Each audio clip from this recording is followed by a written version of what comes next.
Hello, welcome back to my channel. My name is Allie. I've been wanting to start up doing weekly vlogs from Monday to Sunday, but it's Thursday and I want to start. So this is going to be a little trial run. I'm probably going to follow the books that were in my last TBR, which featured my new tarot card board game. I had so much fun in that video, so if you haven't seen it, go check it out. The first book that was decided though was The Only One Left by Riley Sager, and I am now 5% into it. This is basically about a family murder that happened in like the 1920s. This whole family was massacred, and the only one that wasn't massacred was Lenora. She was only 17 years old. Everyone assumed she did it, but the police never could prove it. And so she like got away with it, although we don't even know if she's guilty. The whole town though is convinced that she did, and there's like this chant that they say, and they hate her, and I think they try to graffiti her house, whatever. Now it's in the 80s. We meet our main character named Kit. She is a caregiver for the elderly, and her new assignment is for Lenora, who's really old now. On the flap, it says that Lenora decides to tell Kit everything, but Kit really doesn't believe anything she's saying. Lenora's also mute, so she has to like type it up on a typewriter. We got a little prequel of Lenora's sort of autobiography, and it's got like a different font on it, which is fun. But honestly, I'm very curious about Kit's story because just in the introduction we got to her, there are some big mysteries just in her past. She was almost fired for, I don't know, we don't really know what she did, but it sounds bad. So there's already so many mysteries going on. I'm scared I spoiled myself a little bit because I flipped to the back to get a page count and I saw a name and I can't unsee it now. And I'm really hoping that the plot twist isn't what I'm now thinking, which I will not be telling you, obviously. But I'll tell you if I spoiled myself at the end. At the point I'm in now, she just got to the house. She hasn't even spoken to Lenora yet. And it's really reminding me of The Turn of the Key by Ruth Ware. This is about a nanny who goes to a house, a sort of haunted house. And I definitely see some similarities here. And there's also like a sexy handyman on the premises, so yeah. In other news, I just downloaded Threads, which is Instagram's version of Twitter. I'm gonna link my profile down below if you wanna follow me. I'm thinking I'm gonna use it as like my update for reading. I don't really use the Goodreads app because I hate other people being notified of me adding books to my lists and shelves and stuff like that. Plus the Goodreads app is so slow. So yeah, I'm thinking if it doesn't get sued by Twitter, I'm gonna use Threads as like keeping up to date with my current reading. All right, I'm gonna grab lunch and get back to work.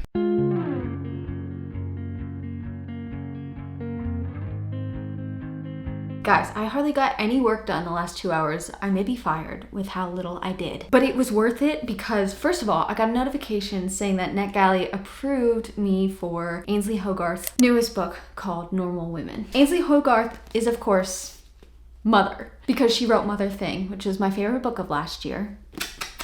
I put up a story on Instagram, and Ainsley, aka Mother Hogarth, she liked the story. She DM'd me saying that she hopes I dig her new story. And then she DM'd me again. And she says that she loves my review of her book and her mom sent it to her.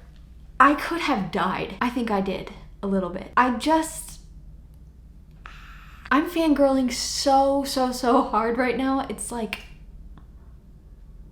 I don't even know what to do with myself. I feel like I always approach BookTube as a space for other readers, and I totally forget that authors could just see all the stuff we're talking about. And in this case, I'm truly glad because I raved about that book in my review, and I rewatched it as soon as she said she'd watched it because I was like, oh God, what if I said something awful? Nope. I think I did a pretty good review. But now I'm so scared to ever review anything again.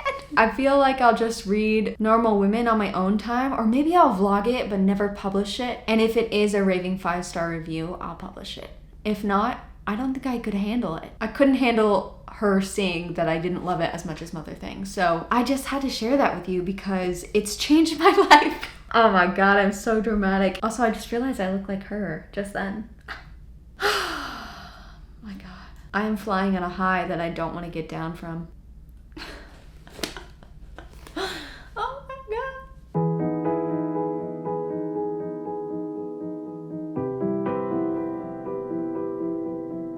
I haven't read much more. Also, the audiobook for The Only One Left, very good. I also painted my nails this like pea green. Perfectly matches one of my new books. I don't know why that's so satisfying. I'm not even reading this, but whatever. I did have to say really quickly, because Lenora, I forget, I think she had a stroke. So she can't really move too much. Only her left hand can move and she can't speak. She's writing this manuscript via typewriter in a sort of autobiographical way. And you know what it's actually kind of giving? Verity. I don't know why I thought that was so funny. It's probably not funny at all, but I had to share with you. I somehow forgot that Speak Now comes out tonight. I'm actually really happy that I live in Hawaii, well, for many reasons, but whenever a release comes out, I always get it at 6 p.m. our time. If you like Taylor Swift and you're excited about this re-release of the album, let me know which order you listen to the songs in, because I go straight for the vault tracks. Actually, no, that's not true. The first thing I did was check if she changed Better Than Revenge. Look at your sandals, they're spicy. Pretty.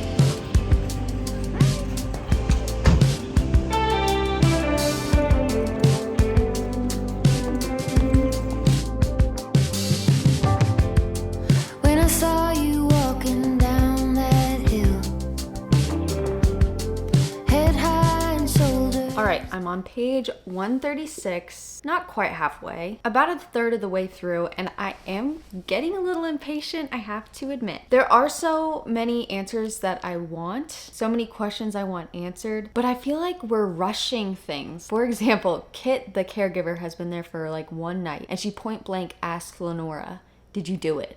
Did you murder your family?" Who would do that so quickly after meeting a stranger? And then Lenora decides that night that she wants to confess to Kit. That doesn't make any sense to me. So I feel like something fishy is happening, because I know Riley Sager is a good writer. So the rushing can't be accidental or like true rushing. It has to be a part of the twist. And I have some theories that I don't want to say. Although I'm really hoping this gets fantastical. There was a lot of alluding to the house being like personified at certain points, like, what is it? The house has teeth, or the house is hungry. I don't know. That would be cool if the house was like an actual paranormal thing. I don't know if we're gonna get that, but that'd be kind of cool. Something I am liking though is the kind of gothicness of this. It's very Jane Eyre. What's that noise and that wind coming from? I do like that part. It's kind of creepy. But unfortunately, I feel like a third of the way in there, I'm not hooked yet, which is sad, because I feel like A House Across the Lake, which I got Grant to start reading tonight, I feel like that hooked me on the first chapter. So I think I'm gonna try to listen to the rest of this tonight. I have like 4 hours left of the audiobook and it's 9 p.m. so it can be done, but I'll have to stay up a little late. Also, I'm going to have to work overtime this weekend, so that kind of sucks, but it's only 4 hours Saturday and 4 hours Sunday, so that's pretty good. Let me see what else I wrote in my notes app about the only one left. Oh, something I wrote down is that when Kit met Lenora was just kind of like looking bored, but then Kit introduced herself and said her full name, and then Lenora looked interested. So does Lenora somehow know Kit's family, or someone in Kit's family? Maybe her mom? I don't know. Kit though, I feel for her, but I find her kind of annoying with how easily she's pointing the finger at Lenora, especially since Kit has had a situation where everyone's pointing the finger at her. Why would she just automatically think this lady did it? I don't know. And again, if I didn't know Riley Sager is a good writer, I'd be questioning whether this was a good book or not, but something's gotta be happening in here. Taylor Swift just dropped a music video! Kit has to have the biggest blabbermouth I've ever read. She doesn't like this police guy, and yet she's telling him all of these secrets. She doesn't know any of the people at this house, and yet she's blabbing her mouth, telling other people's secrets. What is wrong with her? If someone kills her for blabbing her mouth, I mean, she kind of did this to herself.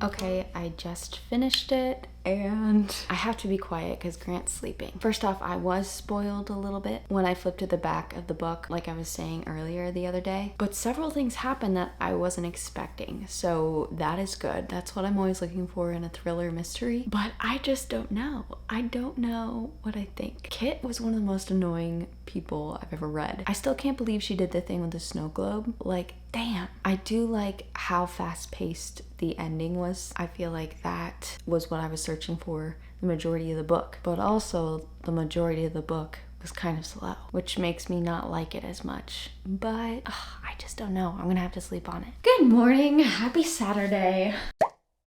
I think I'm gonna land on a 3.5, maybe a 3.75 if I rated by quarter points, but I don't. So 3.5 it is, the only one left by Riley Sager. I've realized I do not like mysteries as much as I like thrillers, and the majority of this book is a mystery. And when I'm talking about like I don't like mystery versus thriller, I hate red herrings. Like, I would rather a book be 100 pages than give me one single red herring. I think Mr. Sager did a good job with a red herring in the end, because I truly thought we had gotten to the final one and I was like, oh my god, this is so basic. And then a plot twist. Mr. Sager's so good at the plot twists, I gotta say. And that's the part of like a thriller. I guess it's a part of a mystery as well. I like the action-packed, high energy speed, the feverish quality that's at the end of this book. And so that's where my love is going into this. If you like mysteries, I think you'll love this book. And if you don't, I think you'll still really enjoy it, honestly. I'm so mad at myself that I kind of spoiled something from flipping to the back of the back of the book that first day, because I think that would have been a cool plot twist for me to have not seen coming, but alas. For now, The House Across the Lake, I think that was a 4.5 that I rated it. That had a special quality that I was not expecting, that I can't even talk to you about because it's kind of a plot twist that is definitely a spoiler, but there's something in that book that I absolutely loved. I had so many crazy theories, like super out there theories, like somehow that Kit was Lenora, or that there were like weird generations happening, or the house was a fucking person, or I don't know. I feel like my brain always goes there. Sometimes books will meet me there, but most of the time they won't, because it's absolutely ridiculous. Okay, today's plan, I have to work, which is annoying, but it's only half a day. And I've decided I'm going to listen to the first chapters of a bunch... What?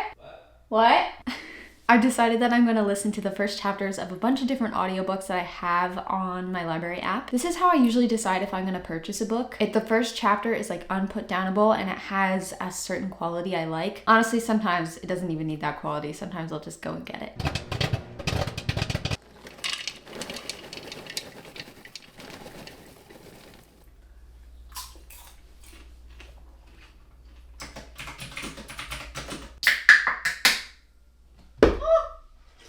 All right, I just finished with work and I was able to listen to 6 first chapters or prologues to books, and I DNF'd an audiobook. First up, I read the prologue to Scary Stories for Young Foxes. This is actually middle grade horror / fantasy, which is just not something I've ever read before, and it sounds cute because it's like scary books for children.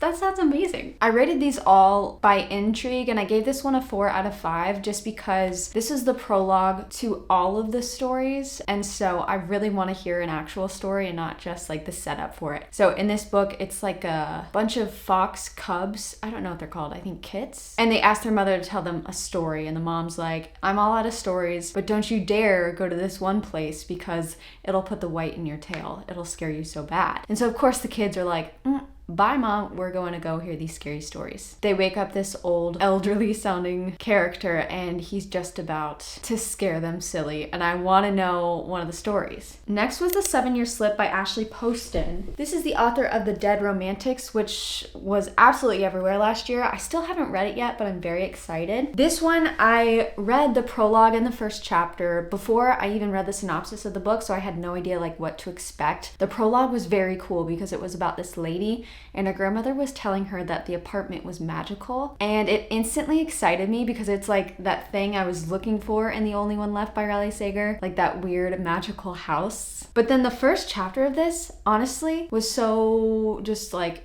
There wasn't anything magical about it. There really wasn't a true setup. It was just her at a restaurant with her friends talking about how the main character is very avoidant in relationships and she is all about her career right now. That's pretty much it. So I read the synopsis of the book and it sounds very cool. She ends up getting a roommate, except he somehow is from like 3 years in the past, or he's living 3 years in the past. I don't understand how it works. I am intrigued about it, but just based off that first chapter, literal zero intrigue, maybe like a 2. The prologue has high intrigue though. So I landed at a 3.5. I am gonna keep trying this book. Then I read the first chapter of Meet Me at the Lake by Carly Fortune. I read Every Summer After last month and I really, really liked it. I really like this author's writing style. And that was her debut book. So I was very excited to go into this, but this is actually kind of a boring first chapter too. Our main character is working at a resort, and it's a resort that her mother owned, and recently her mother passed away, which is very sad, and I'm sure we're gonna get a lot about grief in here. But our main character hates the fact that she has to run this thing because she's been avoiding this town. She ends up checking this man in without really looking at him, and she finally looks up at him. She's like, oh my god, it's him. And that's kind of the end of the first chapter. So there is a little intrigue of like, who is that? Because I already know what this book is about, I'm sure it's the guy that like 10 years ago, I think she met him for like one day and then they promised to meet up again the next year, except I don't think he ever showed. The problem I have with books that are based on like a meeting or a lust at first sight that happened one day 10 years ago is that that's not enough time to like really get the angst and for me to care or believe that they would care about this. So I am nervous about this, but I'm excited for the writing. I did give that chapter a 2.5 out of 5 for the intrigue though. Then I read the first chapter of Everything's Fine. This is a very controversial book because people were giving it really, really low ratings on Goodreads before they had even read it because they were under the impression it was about a romance, like a toxic romance between a black woman and a guy who was sort of racist. But based on what the publishers have said about it and hinted about it, it's not exactly a romance. Like romantic things are happening in here, but I don't think it's a happily ever after. At least that's my guess. I think it's going to be about our main character having to confront this situation and, you know, racism in this relationship, and I don't really know what to expect, but I am very intrigued just because of the controversial nature of it. In the first chapter, I really like our main character. She's out of college. She got a job at a very fancy bank, and one of her coworkers is a guy that she went to college with, and he has just always rubbed her wrong. There are some flashbacks to how they met in college, and he just seems like a really unlikable, privileged man. He's not saying anything outrightly racist, which is 10 times more annoying to me in a person or a character. It's just this snobby ass, oh my gosh. And so this is going to be a really, really frustrating read, as I feel like a lot of books that deal with societal topics that are really frustrating in real life. But I am very intrigued as to how they end up. Maybe it's just like a hooking up situation and then she finally has to be like, yeah, no, my standards are way too high for this. Or I really don't know what's going to happen. And so my intrigue level is at a 3.5. I also think there's going to be a lot of talk about her career because not just as a black person in this career, she's one of the only women at this job, the only one I think I've seen so far, and so people are kind of treating her like an assistant when she's not. She's like way more qualified than that, which is another thing that really, really frustrates me. But again, I want to see where this goes. Then The Thick and the Lean. I have to get this book, okay? It's just the weirdest, funniest thing I've heard of in a while, like the concept of it. So our main character, she lives in this, I think it's a dystopian sort of near future, and she's in this sort of religious community that thinks the less you eat and the cleaner you eat and the less calories you consume, the closer you are to God. And so it's very, very taboo to like gorge yourself or even get pleasure out of eating. And on the other hand, just in this future, it sounds like it's very highly sexual and it's very accepted to be highly sexual. And in this religious community, it's encouraged for even teenagers to be sexual with each other. Like they don't shy about it. And it was very weird because like the pastor was talking to these kids like, you know, you gotta embrace this feeling, but don't eat food. It was so weird that they're using this language that is often used to shame people who are for being highly sexual or for, you know, being queer, but instead of them pointing it at sexuality, they're encouraging sexuality and using it to talk about food. So like she's at this youth group lock-in sort of night, and the kids are like having this party and they are kind of encouraged to go off into groups and, you know, do stuff, which is just very weird and icky to think about. She sneaks off with this boy. Instead of it being like, oh my God, we're gonna get caught for making out or something, she ends up making a grilled cheese. and the way it's described is so salacious. It's like the gooey cheese was just obscene. It was just the funniest sort of satirical writing that I really liked, especially because it was in a situation where she was expected to be sexual. I don't know how to describe it, but it is very, very interesting. So it's going back and forth in time. In the present day though, she has a sugar glider as a pet, so that's cool. Then You Can Trust Me. This was featured in my summer new releases. This is a thriller about two girls, or I think they're women. I don't know the timeline here. I think they might go back and forth. But they are friends and they have made a life of crime together where they pickpocket people, they scam people, they're con artists, and I love to see it, okay? First of all, there was a quote in the beginning of the book and I cannot remember what it's about now. I just wrote on my little sticky note, quotes, exclamation point, exclamation point. God damn, I want to know what it is now. For everyone who was born restless, may you find joy, since you will never find peace. That wasn't even a quote, that was a dedication, which makes me even more excited because that was beautiful. I could not help it. The restlessness was in my nature. Charlotte Bronte, Jane Eyre. Okay, she's quoting Jane Eyre, which is one of my favorite books of all time.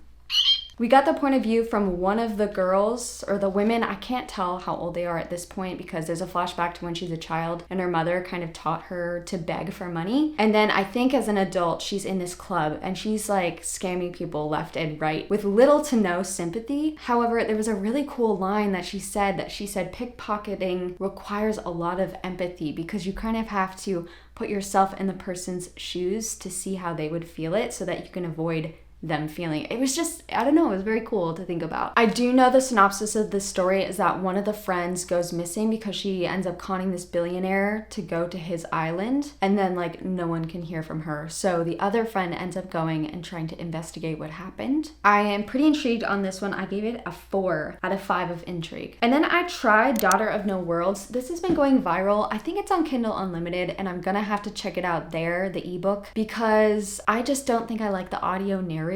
But also, I'm not sure I'm gonna like this because the sort of prologue, I don't even think I made it to chapter 1. The first scene is these two characters in like a battle scene. Serious stuff is happening, but I could not care less because I don't know who these people are. I don't know what's going on. I just felt so lost. But I also felt like this is kind of a sloppy intro because why would anyone care? I just don't think it was the way to go to start it. And I didn't even finish it. I'm giving it a 1 out of 5 of intrigue because I just don't think it was done well. However, I think I will try the Kindle Unlimited version, the ebook, to see if maybe that'll help with my intrigue level or just, you know, my likingness for this writing. Okay, I just got a package and I know there's books in here, but I don't know what books. That's a lie. I know one of the books. I was telling Grant all about my TBR game and how one of the prompts got me to buy a book off my wish list, and he's like, what's a wish list? So I showed him and he wanted it so that he could like buy me Christmas presents for books and like use that to know what I want, obviously. But he surprised me and he said just today that there'd be a package coming. I already guessed what one of the books was because he was talking about this one book and how he wanted to buy it for me and then he wanted to read it. So I'm pretty sure I know one of the books, but I don't know what the other one is. I'm so excited. He's at his friend's house right now, but he said I could open it. Okay. I'm not gonna look, I'm just gonna reach in and grab. That's what she said. Oh, I kind of licked it. Okay, this is the one I knew he'd get. Oh, I'm so glad it's so big. Also what she said, The Shadow of the Gods by John Gwynne. For some reason, I assumed this would be like a mass market paperback. Oh, this is so floppy. I don't know what this is about, but I'm pretty sure Venus Escapes to Read. Hi, Venus. I'm pretty sure Venus was obsessed with this book last year, or maybe it was a sequel, I can't remember. But I think she said good things about it. One of my friends in real life is reading it, so I want to read it too, okay? It's a Norse-inspired epic of blood and vengeance. I'm hoping there's a lot of dragon shit because I read Fourth Wing and I loved the dragon stuff in there, and I kind of wished that there were even more. Okay, the next, oh, I just looked. This is so fun. Our Share of Night by Mariana Enriquez. This is huge. I forgot. I actually have the NetGalley for this and I've been putting it off because this book is like 600 pages long, but it's about vampires, I'm pretty sure. I think it's this father and son. Pretty sure the mom has passed away and one of their family members is in this like cult. A centuries-old secret society called the Order that commits unspeakable acts in search of eternal life. Why did I think this was a vampire story? Maybe it is a vampire story, but I'm so glad to be holding it in my hands. This is awesome. All right, guys, I've been pretty lazy the rest of the day. It's now 9 p.m. and I want to start reading my second book from that TBR game I did, which is Sister Maiden Monster. This cover is just crazy. This is a horror, fantasy, science fiction novel set in the aftermath of our planet's disastrous transformation and told through the eyes of 3 women trying to survive the nightmare. So it sounds like a post-apocalyptic virus story. I wonder how they're going to tell it. They introduce 3 main characters: Erin, quiet and closeted. She ends up acquiring an appetite for a woman and her brain. Savannah, a professional BDSM switch. She ends up discovering a new turn-on, committing brutal murders for her eldritch masters. I don't know what eldritch means. And Mariva, she's plagued with chronic tumors and she has a divine role in the coming apocalypse. Let's read the first sentence together because I feel like it should be juicy. It was only Tuesday evening and I was already bone tired. It's pretty boring for the description of that summary. Let's see. Okay, I know I read the word virus in the synopsis, but I feel like this is a COVID book, and I don't know why, but I have zero interest in reading about anything pandemic-like. In the first paragraph, she mentioned a disposable mask, hand sanitizer, and a pandemic. Ugh. Okay, and they just mentioned coronavirus, so I guess this is like after the coronavirus?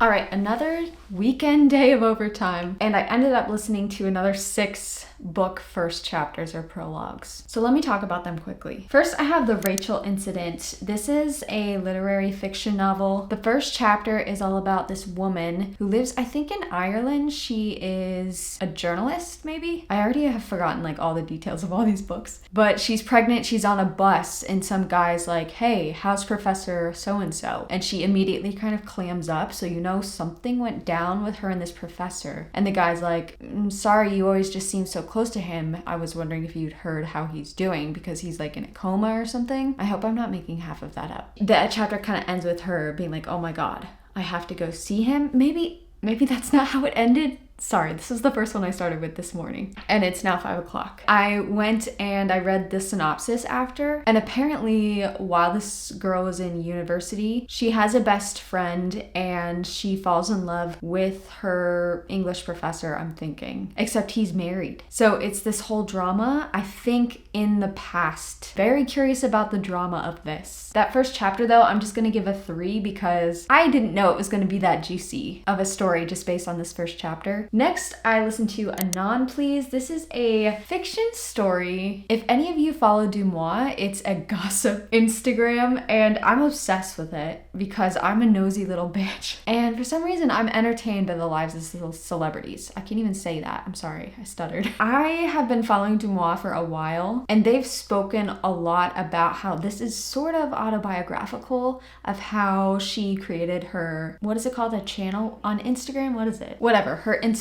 It says in the book that this is all fiction, but I feel like I remember Dumois saying, because it's anonymous, saying that it is sort of based on true events, that she worked for a stylist, had these experiences with different celebrities. Obviously names have been changed and it's all saying it's fiction in the book. I ended up giving this a 3.5 out of 5 for intrigue, mostly because it feels very much like The Devil Wears Prada. It's in New York City, stylish stuff, a really bitchy boss, and I'm just very intrigued as to what happens. And I love a New York City atmosphere, and I love clothing in books. That's why I loved Gossip Girl, Pretty Little Liars even. This is just something that specifically speaks to me, but I definitely want to continue this.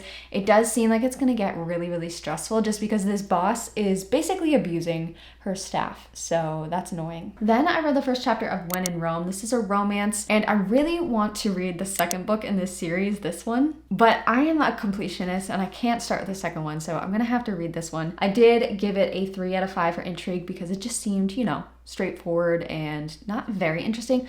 I've noticed that romances, it's hard to make that first chapter really juicy because the intrigue for a romance is usually in the tropes, and it's not very apparent in the first chapter of any romance book what the tropes are going to be or what the situation is. In this one, our main character is a celebrity, which gives me pause. It's why I didn't really want to read this book. And she's had enough of that lifestyle, and so she's gone to this small town called Rome. I forget what state it is in, but I think it's southern. And her car breaks down. A guy comes in and says, like, knocks on her window and is like, yo, do you need some help? And she's like, ew, get away from me. You're gonna kill me. And I think that's pretty much it. The thing that I feel like this makes me a 2.5 is because I hate those stories of celebrities who are like, I'm just too simple for this lifestyle. I need to go back to my roots. I don't like that. It's just so boring to me because you don't have to hate being a singer to just go live in a small town and fall in love. I don't know. You could have the best of both worlds, like Hannah Montana. Then I read the first chapter of The Chateau.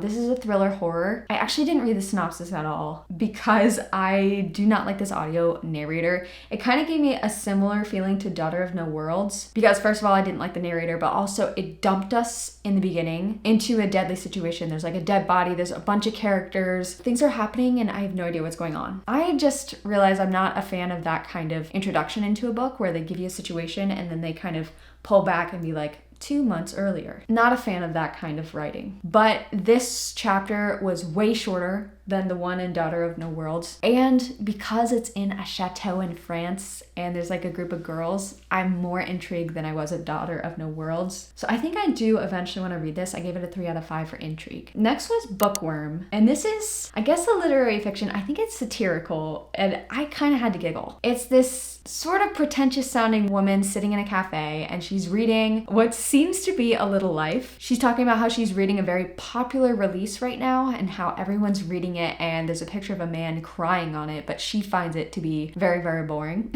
I haven't read that book and I don't ever want to because it just sounds so hopelessly sad that I wouldn't be able to handle it. Anyway, she's passing judgment on everyone who's coming in the shop and she just sounds kind of annoying, like a know-it-all. Then she sees a man who is beautiful and he's reading the same book as her. And she just has this moment of enchantment where she sees him and she's like, oh my God, we are soulmates. So she leaves and I think the last sentence of the chapter was like, I knew I was in love with him. And of course, this must be her just being so extra and maybe she's gonna lose it. I read the synopsis of this one and apparently it's how she has this obsession of this man, but she's actually married. We didn't find that out in the first chapter. And she starts using her love of books and of fiction to sort of create a story of how her husband would die and she'd end up with this dream man. But apparently something happens where fiction and reality kind of meet. I am very curious about what happens, but based on that first chapter, I just gave it a 3 out of 5. What is interesting to me that is also driving my intrigue is that this has a super, super low rating on Goodreads, at least for Goodreads standards.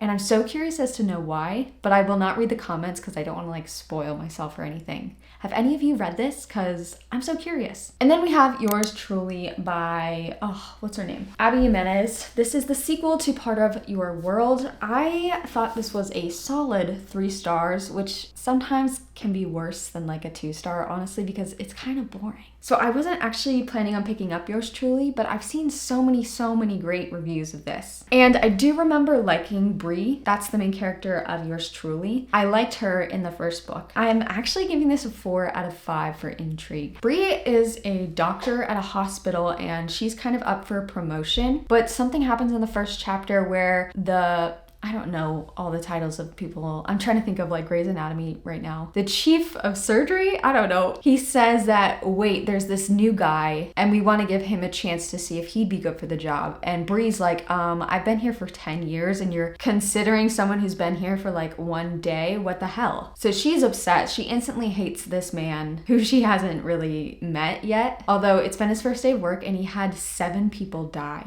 on his watch, which really sucks. I feel very bad for him. That sounds awful. It's giving George O'Malley energy. 007. And then there's hints to her family life about her brother. And I can't remember at all what Bree's storyline was in Part of Your World, or even if we got information. I think she also broke up with either her husband or her boyfriend. So I'm curious as to what's happening in Bree's life. And again, if I had just read Part of Your World, maybe I'd already be aware of it, but that's also driving the intrigue. Like, I want to know what's wrong with her brother. I want to know what happened with her husband, ?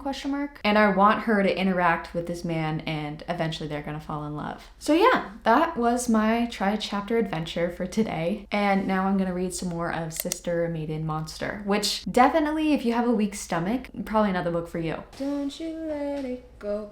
I'm wonderstruck, rushing all the way home.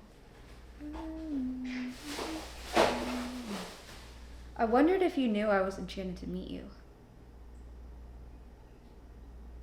Yeah. All right, y'all. It is just about bedtime, and I'm DNFing Sister Maiden Monster. I'm about 41% of the way through, and it's just not for me. It seems like this book is going to be separated between the three women, and I'm almost done with the first woman's story. And a part of me really wants to just finish that for some sort of feeling of completion, but it's just like, I don't like it, so I might as well save myself the energy of those 2 chapters, because no. It sucks because I feel like there's so much good in here. It's this apocalyptic story about this weird virus that sort of turns people into monsters. Erin, the main character of that first story, she is, craving people's brains to eat. But it's also this story, I think, of her opening up her marriage. And it rushed that part so quickly that it was very clunky. And I think above all, it's a really medically heavy sort of apocalyptic virus story, and that's just not my cup of tea. I don't want to talk about the science of it. Also, the word coronavirus was in it 50 times. I might be exaggerating. Actually, I know I am. Maybe it was 30 times, but that's still a lot. It's funny because I think I just wanted something really not real at all, and it just felt very much, I guess, real, but see, that's the thing. I don't think that would be DNF worthy if it was written a little better, in my opinion. I don't know. There was just something really clunky, rushed, and I don't know, sloppy. I don't want to be mean, but it just wasn't my type of writing style. It felt weird. Like it was some person's story that they were writing. Obviously, every book is some person's story, but usually when I'm reading a book, I'm so lost in it, or that's the goal, to really be so in the book that you're imagining all these things and it feels flawlessly done. That would be the goal. So whenever I'm taken out of it and I'm thinking about the author writing it, it just is not a good feeling for me. And that's what I'm getting a lot while reading this book. So I'm gonna DNF it. Like I said, if you like gory stuff, if you do like science-y, I'm not a science person, so I can't say if they did it well, but it was a lot of talk about medical jargon. A lot for me anyway. I do wish it was even gorier though. If they really went there, brains were being eaten, people were being bitten, so you'd think that would be enough for me, but it really wasn't. So that is the end of this sort of long weekend vlog. What a time. I'm glad I did this because there were several times where I was like, maybe I should stop and start it the next day, and I just kept doing it. And that is my message to you. No, because if I were taking that message into consideration, I guess I would be telling me to continue this book, but I'm not going to. So anyway, thank you for watching, and I'm going to be starting a weekly vlog tomorrow for me, but you'll probably see it next week. Okay, goodbye.